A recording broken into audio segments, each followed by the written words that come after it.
สบายดีเนาะในวิชาเคมีมื้อนี้แม่นเราจะมาเรียนเกี่ยวกับธาตุละลายซึ่งในภาคธาตุละลายนี้แม่นเราจะแบ่งออกเป็น3พาร์ตใหญ่ๆก็คือ1หัวหน่วยของธาตุละลาย2อ่าหัวหน่วยของธาตุละลายและ2แม่นการปรุงแต่งธาตุละลายและ3แม่น3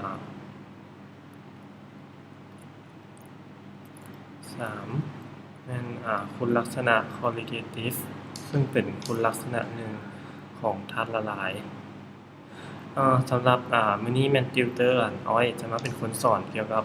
ความรู้เกี่ยวกับธาตุละลายในเบื้องต้นกันก่อนเนาะ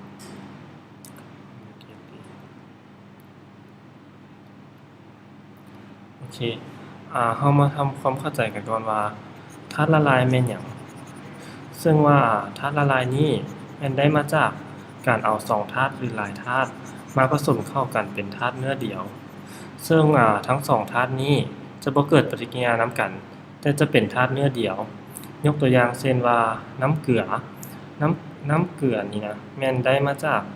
การเอาเกลือและน้ำมาผสมเข้ากันเกิดมาเป็นธาตุละลายเนื้อเดียวเขาเอิ้นว่าธาตุละลายแต่และสิ่งสำคัญของธาตุละลายที่เราควรรู้ก็คือองค์ประกอบของมันซึ่งธาตุละลายนี้จะประกอบด้วยธาตุพาละลายซึ่งในกรณีนี้น้ำเป็นธาตุพาละลายและเกลือเป็นธาตุถูกละลายและอีกตัวอย่างหนึ่งก็คือเหล้า90ที่เราใช้ล้างบาตรซึ่งมีส่วนประกอบของเหล้า 70% และก็ยังมีน้ำอีก 30% ซึ่งในทั้ง2องค์ประกอบของเหล้านี้นะล้วนแต่เป็นธาตุแหลวหมด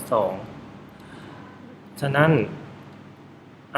เวลาเราจำแนกแม่นเราให้เบิ่งว่าธาตุใดมีปริมาณหลายกว่าธาตุนั้นเป็นธาตุพาละลายซึ่งเหล้ามีปริมาณหลายกว่าน้ำเหล้าเป็นธาตุพาละลายส่วนน้ำเป็นธาตุถูกละลายธาตุทุกชนิดเมื่อเอา2ธาตุมาผสมเข้ากันแล้วจะเป็นธาตุละลายได้ตัวอย่างเช่นว่าเมื่อเราเอาโอวัลตินไปคนกับน้ำก็บ่หมายความว่าธาตุนั้นเป็นธาตุละลายเพราะมันบ่ได้เป็นเนื้อเดียว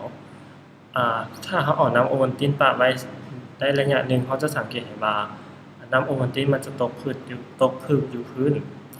นั่นแสดงว่าอันนี้บ่แม่นคุณลักษณะของธาตุละลายแล้วมันบ่ได้รวมกันเป็นเนื้อเดียว